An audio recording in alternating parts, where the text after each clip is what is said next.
Good morning. Welcome to Walking Boxing. It is Thursday, October 23rd, 2025. And it's 5 degrees this morning. Yes, 5 degrees. Again, I don't know where the spring is. And I think it's only going to get to about 15 today. So please make up your mind what you're doing with the weather, please. Anyway, all right, on this day, it is early by the way too, so I'm sure it'll warm up a fair bit later. All right, on this day, October 23rd, 1962, Dick Tiger earned a 15-round unanimous decision over Gene Fullmer in San Francisco to win the WBA middleweight title. First of 3 fights between the two, and I'm just looking at the results here. So there was a split draw between them, and Dick Tiger won the other 2 fights. So a couple of, or 3 big fights in the history of boxing, Gene Fullmer and Dick Tiger. Sorry, it's got a bit of an inch there. Also on this day, in 1964, the legendary Smokin' Joe Frazier won the gold medal at the 1964 Tokyo Olympics. I think it was his name was Hans Huber from Germany. Not to be confused with Hans Gruber from the Die Hard movie, but Hans Huber. As I said, the Germany in 1964. Now, Joe Frazier would go on to have one of the greatest careers ever in heavyweight boxing. He turned pro in 1965, so the year after, with a first-round knockout of Woody Goss. I think his name says here, Woody Goss, first round. He would then, I'm just going through his record now, he'd have wins over George Chuvalo, good Canadian contender back in the time, Buster Mathis, Oscar Bonavena, Jerry Quarry, Jimmy Ellis. I think the Jimmy Ellis fight was for the title from memory. Yeah, that was for the heavyweight title. So that's obviously what he fought for when Muhammad Ali was barred from boxing for 3 years. So they had a little mini tournament or something, and Joe Frazier come out on top against Jimmy Ellis for that title. He'd then defend it against Bob Foster, the light heavyweight great champion. I think it was like a second round knockout or something with a big left hook. Then he would fight Muhammad Ali in that classic at Madison Square Garden in 1971. Would lose the title in 73 against George Foreman, and who can forget that second round knockout. Unbelievable upset back in the day. He would beat Joe Bugner. He would then lose a 12-round decision to Muhammad Ali in the rematch, which wasn't a great fight from memory. It was just a bit of a boxing lesson from Ali. He'd then beat Jerry Quarry and Jimmy Ellis again in consecutive fights, like he did back in 1970. That was in 1975. He beat him again, and then would fight Muhammad Ali for the third time in the Thriller in Manila. Would then lose. This is the thing. He lost to George Foreman again. Now, we don't sort of hear too much about that fight. He was knocked out in the 5th round in that fight. That was a year after, 8 or 9 months after he fought Ali in the Thriller in Manila, so he would have been totally washed by then. That fight would have just taken whatever was left of his career, I would think, the third Ali fight. But he would fight George Foreman again, and as I said, get knocked out in the 5th round, and then he would end his career 5 years later, or 5.5 years later actually, with a draw over Floyd Cummings to retire with a record of 32 wins, 4 losses, and 1 draw. And just one of the greats, Smokin' Joe Frazier. And I'm not sure whether people knew this, but he actually fought in Australia. I think it was the Jimmy Ellis fight from memory. No, it wasn't. That was the first one. I think the second one. There it is there. So the second fight with Jimmy Ellis in 1975, when he won by 9th round stoppage, was at the Junction Oval in St Kilda in Melbourne. So if you weren't aware of that, now you are. I remember at our gym that I trained at for my career, my trainer there had a ticket. He went down, Joe Frazier was his favourite fighter, and he went down to see it. I remember seeing the ticket stuck up in the gym. So, yep, that took place on March the 2nd, 1975 in Melbourne. Just a little bit of trivia if you weren't aware of that. As I said, a 9th round stoppage of Jimmy Ellis. All right, on to today's news. It looks like we have a weight that has been agreed to between Michael Zerafa and Nikita Tszyu. It hasn't been made 100% official, but it has been reported on a couple of sites that the catch weight will be 71.5 kilos, which is, I think I worked it out, 157.3 pounds.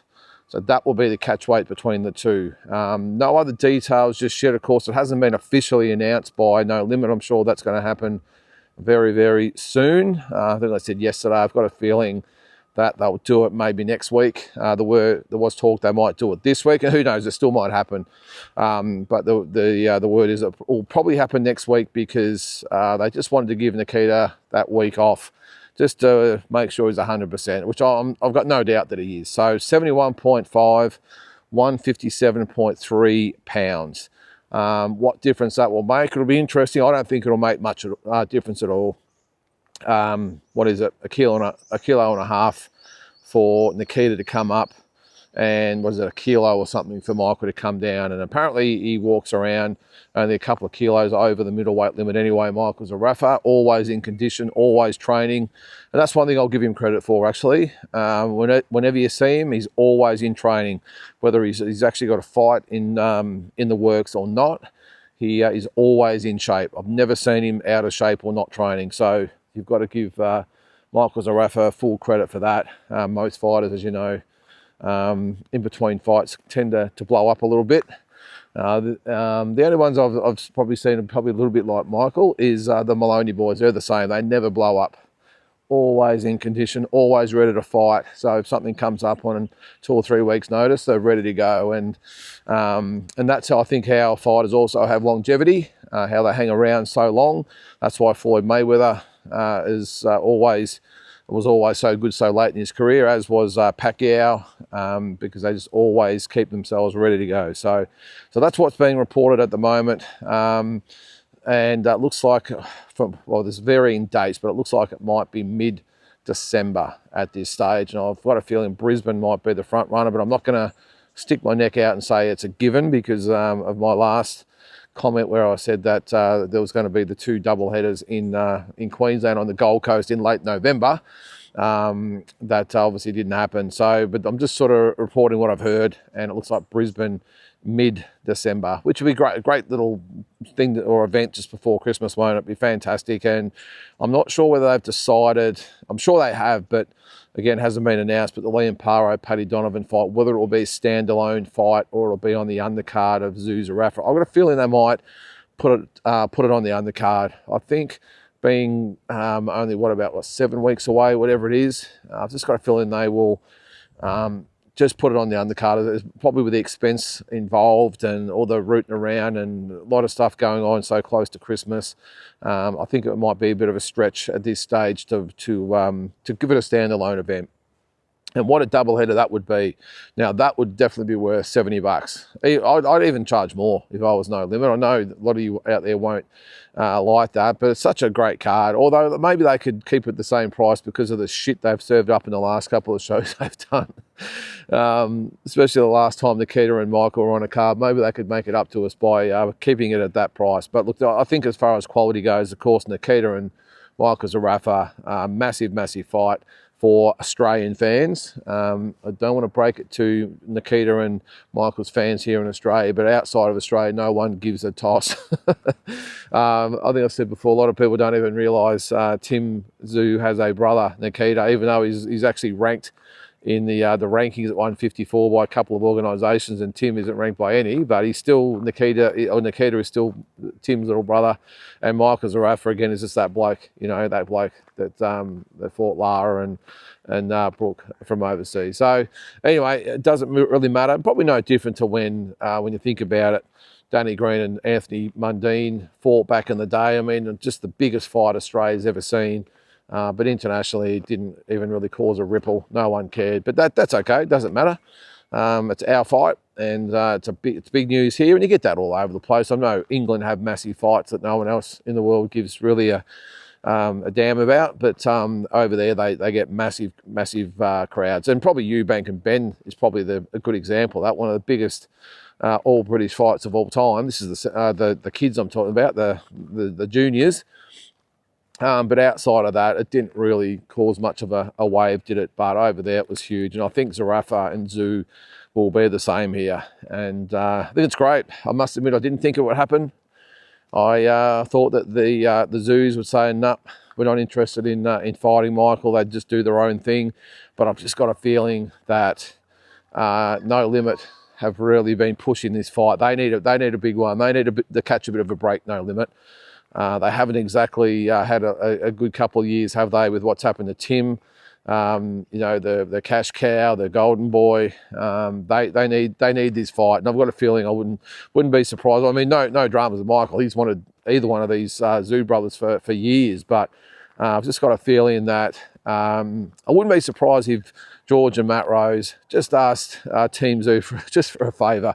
Asked them for a chop out. Please, can you consider taking on Michael? We need a big fight. We need a big card, and I think they've sort of come to the party. They've got a good working relationship. Now I don't know this for a fact, by the way. I'm just guessing, but I wouldn't be surprised if they've asked for a favour. And Glenn and Nikita have said, okay, yep, no drama, because it doesn't. When you think about it, it doesn't really make a hell of a lot of sense for Nikita. He's only had, the 12 fights and sort of progressing through his career, and a lot of people have said that Michael's a step too far, and he could easily just continue on his way without Michael Zerafa, and probably similar to Michael Zerafa. The only thing I would probably say with Michael is that even though he's ranked, I think he's ranked in all 4 organisations, hasn't really got any big fights planned. No one's at that real top level. No one's really interested in fighting him.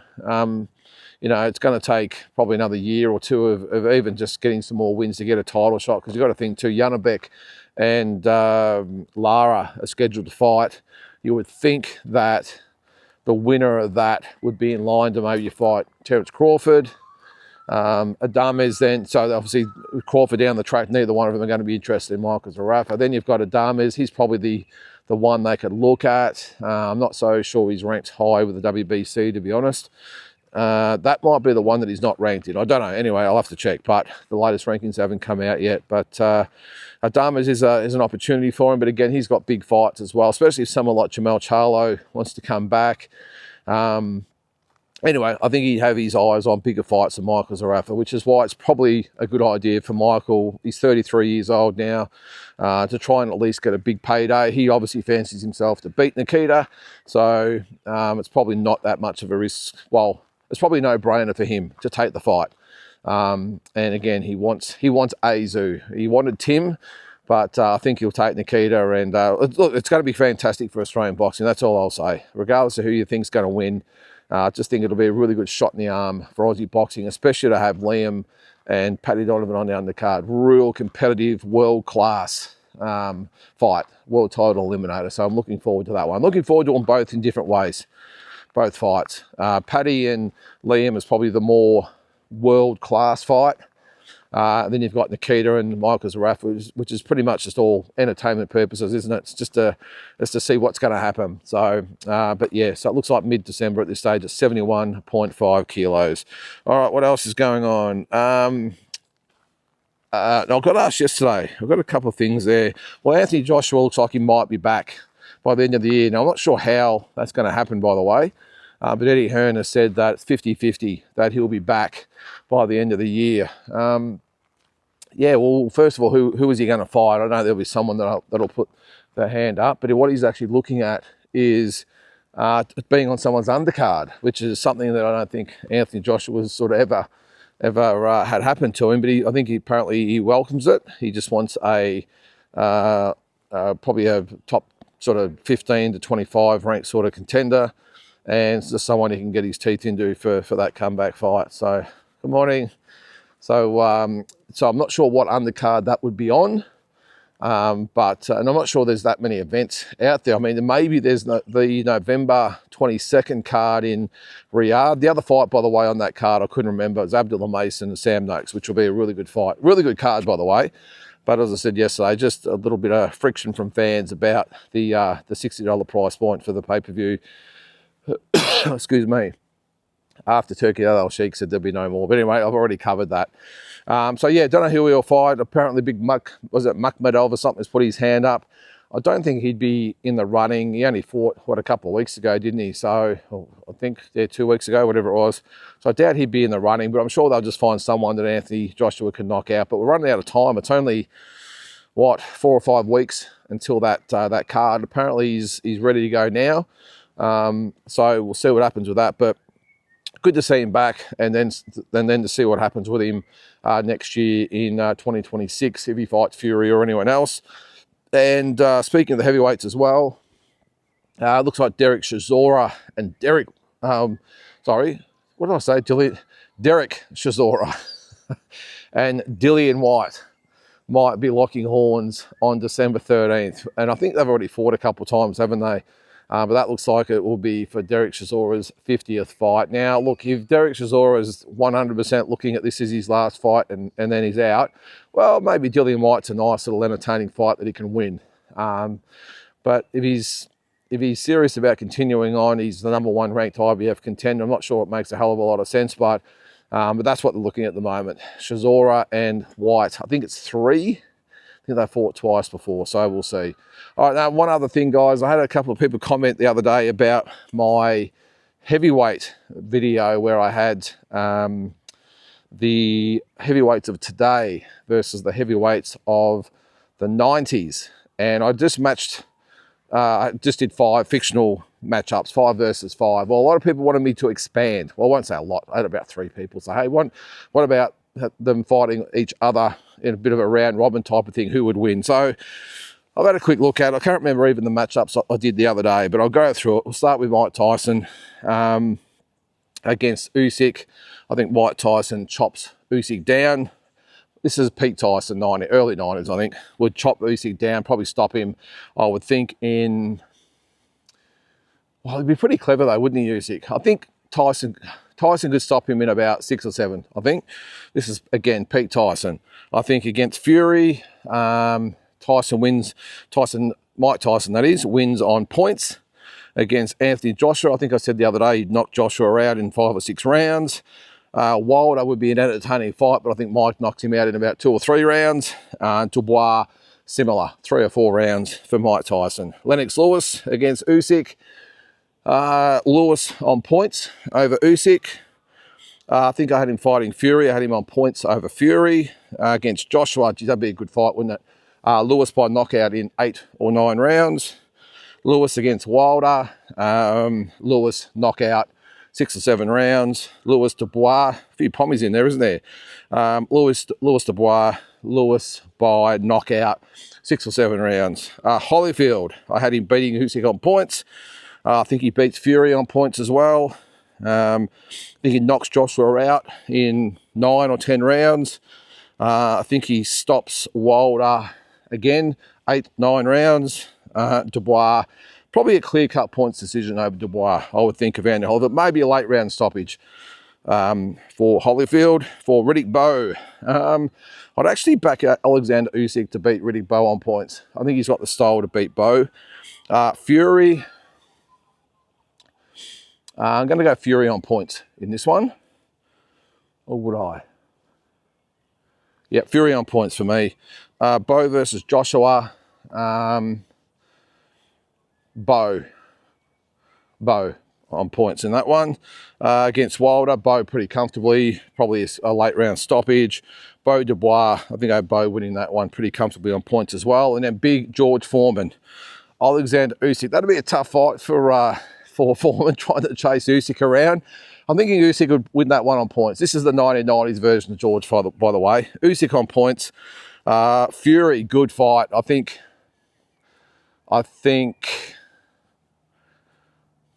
that's a tough one. Foreman and Fury. Foreman for me. Probably on points, surprisingly. Foreman, Joshua, Foreman by knockout in that one. Foreman Wilder, I said Jerry Cooney like second or third round, and Dubois pretty comfortable third or fourth round knockout for me over Daniel Dubois. So that's the little round robin there. Let me know what you think. I'm sure there'll be all sorts of different opinions on that one. But the next one I'm going to do is the welterweights. I might match up the 80s versus the 90s in the welterweights. And look at the fighters here. Leonard, Hearns, Duran, probably Donald Curry. Maybe someone like a Marlon Starling would be one to throw in there from the 80s as well. Or Wilfred Benitez is another one. But the 90s, look at this.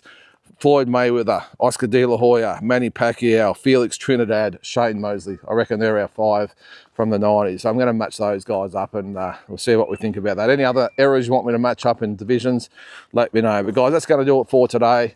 Hope you have an awesome Thursday. Catch you tomorrow.